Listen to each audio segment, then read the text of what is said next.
Fala galera, eu sou o Fernando Felas e você está no Insano-Me. Hoje vamos falar um pouco sobre Pluto, a nova estreia da Netflix. Bom, a animação vem trazer um futuro onde robôs e humanos coexistem de forma praticamente igualitária. A evolução da tecnologia está tão perfeita que os robôs se parecem muito com seres humanos.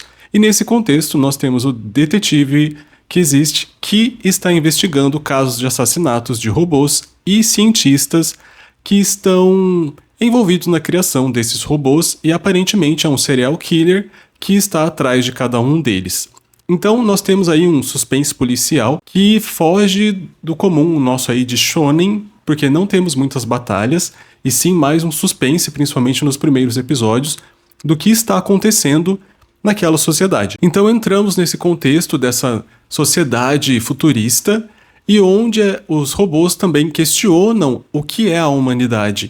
E nesse contexto a gente tem algumas reflexões que o anime acaba nos levando a fazer, que, por exemplo, já no segundo episódio, por volta, a gente encontra uma das personagens perguntando para o cientista se o que faz o ser humano ser um ser humano é a questão dele conseguir matar uma outra pessoa.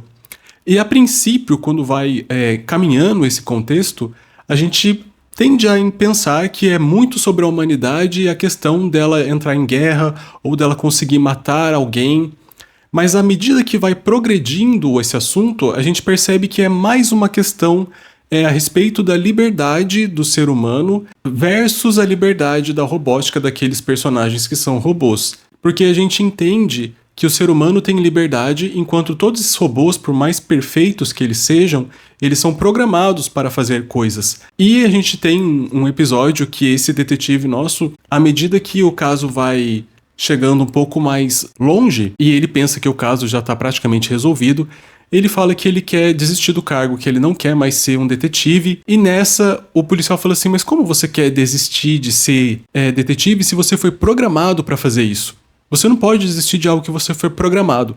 Ali a gente começa a perceber que o anime está nos encaminhando para a questão da liberdade. Porque quando ele, como máquina, como uma programação, decide o que ele quer e o que ele não quer, a gente entende que ele está começando então a se humanizar. E ele começa então a entender o que significa a nossa humanidade como seres livres e como protagonistas que nós somos das nossas próprias vidas, diferente nesse caso que os robôs ali, eles já estão programados para fazer cada papel que a sociedade ali implica para eles. Desse modo, a gente encontra também esse personagem, como também outros personagens também que vão se questionando a respeito disso, e cada medida que vai passando a gente entende que essa questão da liberdade é algo que vai sendo cada vez mais relevante à medida de que a gente entende a humanidade como seres pensantes, diferentemente de um robô que é pensante, mas programado para pensar certas coisas e não além daquilo que ele está padronizado para se rebelar contra algo.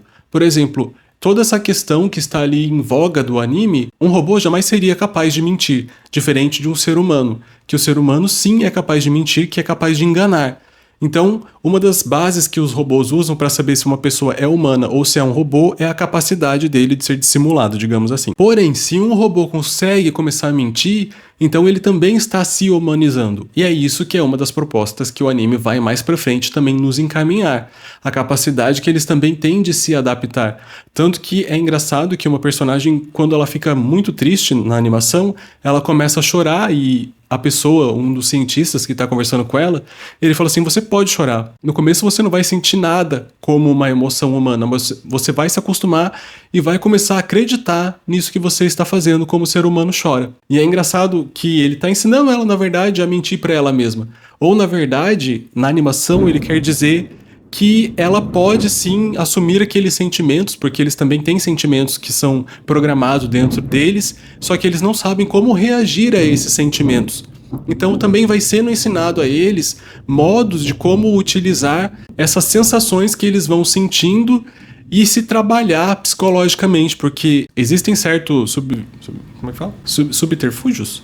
Existe certos subterfúgios, se eu não me engano dessa palavra, que o ser humano utiliza para si mesmo, para psicologicamente escapar do seu sofrimento, de coisas que são pesadas demais para si. Enquanto eles, que são robôs, eles não conseguem se utilizar disso. Então são utilizados ali alguns exemplos durante a animação, como sonhos que os robôs não conseguem esquecer, enquanto psicologicamente o ser humano consegue esquecer, ou criar bloqueios ali para não ficar lembrando daquilo todo momento, porque causa dor. A própria sensação dessa de chorar como uma válvula de escape, aquele sentimento de tristeza que começa a invadir o ser humano, que faz com que ele chore, e de certo modo o choro também é uma válvula de escape. Os robôs não têm essa capacidade de entendimento de como esses sentimentos funcionam, embora eles sejam programados para sentir. Então tem todo um aprendizado durante a animação que fala a respeito disso.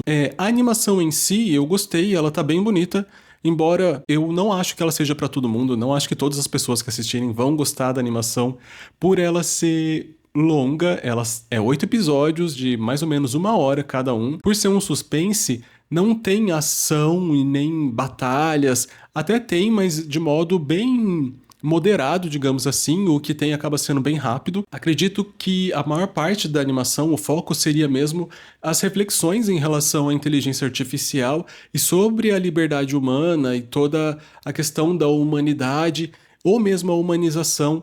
Essa questão também que sempre se levanta do ser humano ter uma tendência a ser Deus e querer fazer alguma criação que seja parecida com ele, que na verdade um pouco disso, da trama toda do anime, é justamente esse desejo do ser humano de querer ser Deus e fazer criações robóticas que sejam parecidas com eles mesmos. Então a gente tem grupos extremistas que são contra os robôs e desejam que eles morram. Inclusive, eles nem pensam que os robôs estão morrendo, porque é uma máquina. E enquanto a sociedade como tal, geral, aparentemente acredita que os robôs podem morrer.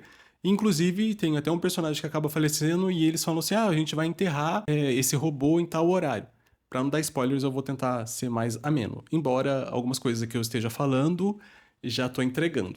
Caso você não tenha assistido, eu recomendo que você assista antes, para não tomar muitos spoilers, mas aqui fica mais uma breve reflexão daquilo que o anime quer trazer. Essa questão da morte dos robôs, eu achei que na animação ficou meio estranha, porque eles de fato agem como se o robô tivesse morrido, mesmo que a memória ainda esteja ali.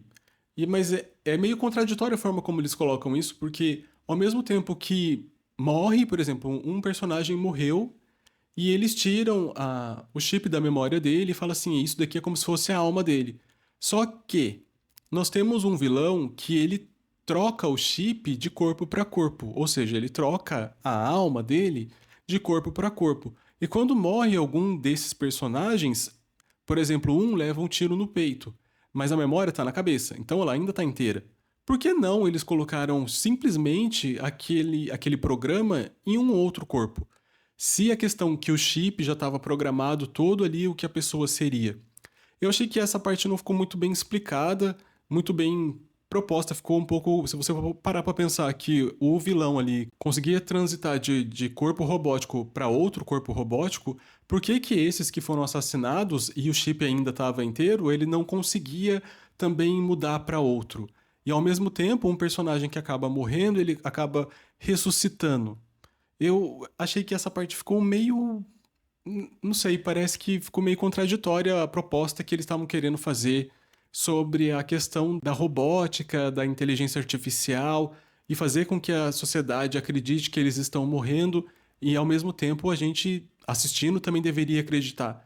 Mas parece estranho, porque a gente sabe que é um programa e que aquilo ali, se a alma, digamos assim, o chip dele ali principal não tinha sido destruído, eles poderiam ter passado então para outro, porque pelo menos é o que dá a entender na própria animação, que é capaz de uma memória passando para outros corpos. E a gente tem uma reflexão interessante sobre a mentira, que quando os robôs também conseguem mentir, também é relacionado como algo que a humanidade faz naturalmente.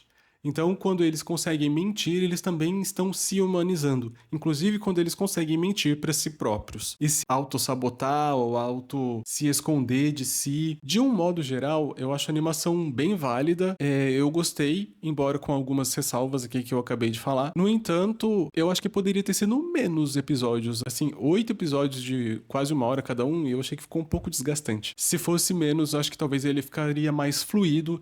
Embora as histórias que envolvem ali os outros robôs também são interessantes, ali é legal de saber, mas eu confesso que eu acho que eu ia gostar mais de ler o mangá do que ver a animação.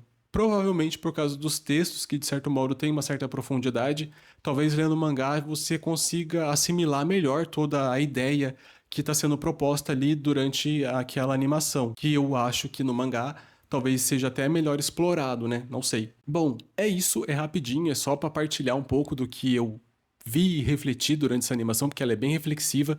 Deixa aí nos comentários o que você achou, o que você refletiu a respeito de toda essa questão filosófica da liberdade humana e da inteligência artificial vindo por aí. Sinceramente, eu acredito que vai demorar um pouco pra gente viver essa sociedade com androides tão perfeitos ao ponto de se parecerem humanos. Mas acredito que seja possível em algum momento. É isso, até mais!